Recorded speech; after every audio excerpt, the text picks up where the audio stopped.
Rewind back to September of last year, and this was the scene at the Indianapolis International Airport.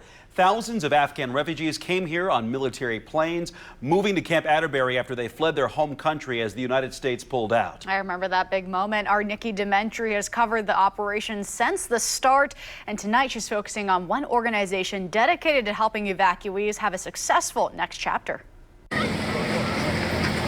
Not long after more than 7,000 Afghan refugees came to Camp Atterbury through Operation Allies Welcome, Bibi Barami got to work. I reached out to my entire community to help with this dire need, and people have come to this rescue. She founded the Muncie Afghan Refugee Resettlement Committee, or MARC, with a focus on providing support and services to refugees starting a new chapter. Just cannot describe the gratitude and the feeling that I have, and I'm proud of my community, how this all came together. Since last fall, 117 evacuees, 37 families, and more than 60 kids resettled through the committee in Muncie.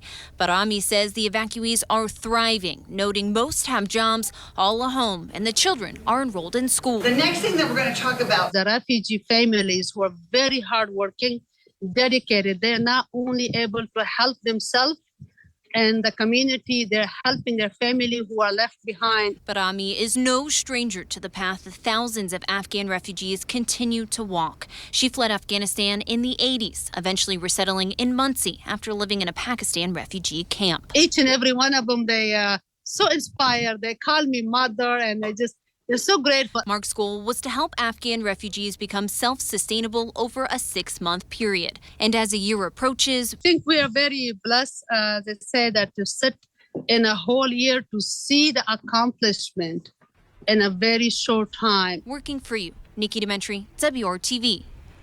Barami says come October, the MARC organization will no longer be around. Instead, Awaken, another organization she started nearly 2 decades ago, will become the main focus.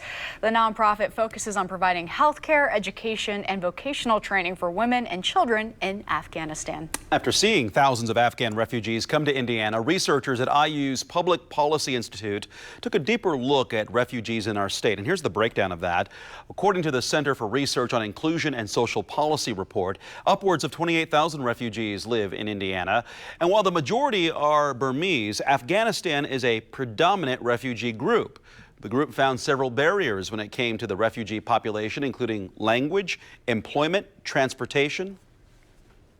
The solution to these barriers is typically going to be found within these communities, and they probably already have the answers to the questions that we're asking.